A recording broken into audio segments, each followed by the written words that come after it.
ನಮಸ್ಕಾರ ಎಲ್ರಿಗೂ, welcome to ರಶೂಸ್ ಅಡುಗೆ ಮನೆ. ಇವತ್ತು ಮಾಡ್ತಾ ಇರೋಂಥ recipe chilli garlic mushroom red chilli ಸಾಸ್ನ ಬಳಸ್ಕೊಂಡು ಒಂದು ಮಶ್ರೂಮಲ್ಲಿ ಒಂದು ಸ್ಟಾಟರ್ಸ್ ಮಾಡೋದನ್ನು ತೋರಿಸ್ಕೊಡ್ತಾ ಇದ್ದೀನಿ. ಇದು ಮಾಡೋ ವಿಧಾನನ ನೋಡೋಣ.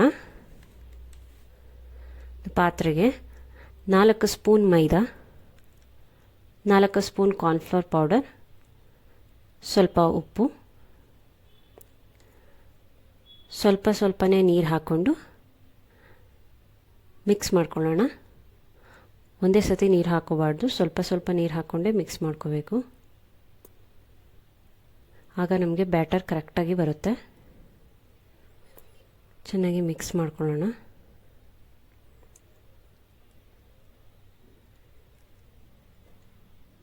ನಮಗೆ ಬ್ಯಾಟರ್ ಈ ಕನ್ಸಿಸ್ಟೆನ್ಸಿಯಲ್ಲಿದ್ದರೆ ಕರೆಕ್ಟಾಗಿರುತ್ತೆ. ಇದಕ್ಕೆ ನಾವು ತೊಳೆದು ಕಟ್ ಮಾಡಿ ಇಟ್ಕೊಂಡಿರೋಂಥ ಮಶ್ರೂಮ್ ಒಂದು ಪ್ಯಾಕೆಟು ಸೇರಿಸ್ಕೊತಾ ಇದ್ದೀರಿ.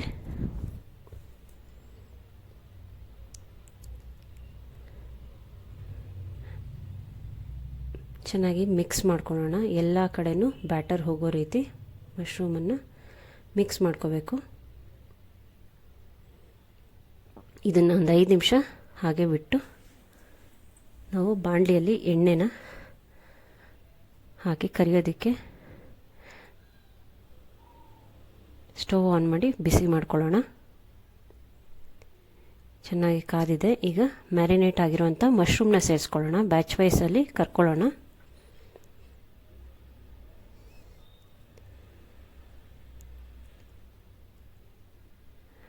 ಒಂದು ಸೈಡ್ ಬೆಂದಿದೆ, ಇನ್ನೊಂದು ಸೈಡ್ ತಿರುಗಿಸಿ ಬೇಯಿಸ್ಕೊಳ್ಳೋಣ.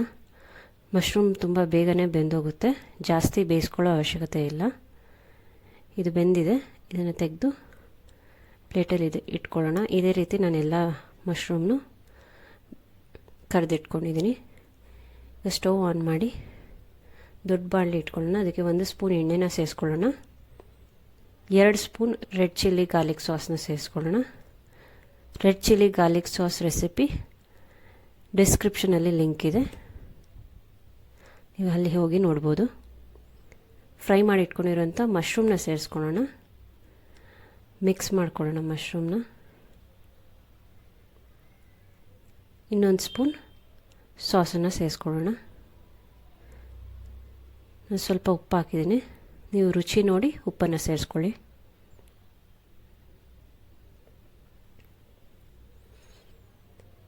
ಚೆನ್ನಾಗಿ ಮಿಕ್ಸ್ ಮಾಡಿ ಸ್ಟವ್ ಆಫ್ ಮಾಡಿ ಕೊತ್ತಂಬರಿ ಸೊಪ್ಪನ್ನು ಸೇರಿಸ್ಕೊಳ್ಳೋಣ. ಮಿಕ್ಸ್ ಮಾಡ್ಕೊಳ್ಳೋಣ. ರೆಡ್ ಚಿಲ್ಲಿ ಸಾಸ್ನ ಬಳಸ್ಕೊಂಡು ನೀವು ನಾನ್ ವೆಜ್ ಸ್ಟಾರ್ಟರ್ಸ್ ಕೂಡ ಮಾಡ್ಬೋದು. ನಾನು ವೆಜ್ ಸ್ಟಾರ್ಟರ್ ಮಾಡೋದು ಹೇಗೆ ಅಂತ ತೋರಿಸ್ಕೊಟ್ಟಿದ್ದೀನಿ. ರೆಡ್ ಚಿಲ್ಲಿ ಸಾಸ್ನ ಬಳಸ್ಕೊಂಡು ಚಿಲ್ಲಿ ಗಾರ್ಲಿಕ್ ಮಶ್ರೂಮ್ ರೆಡಿಯಾಗಿದೆ. ಈ ವಿಡಿಯೋ ನಿಮಗೆ ಇಷ್ಟ ಆಗಿದ್ದರೆ ಲೈಕ್ ಮಾಡಿ, ಶೇರ್ ಮಾಡಿ. ಮತ್ತಷ್ಟು ವಿಡಿಯೋಗಳಿಗೆ ನನ್ನ ಚಾನಲ್ನ ಸಬ್ಸ್ಕ್ರೈಬ್ ಮಾಡಿ. Thank you.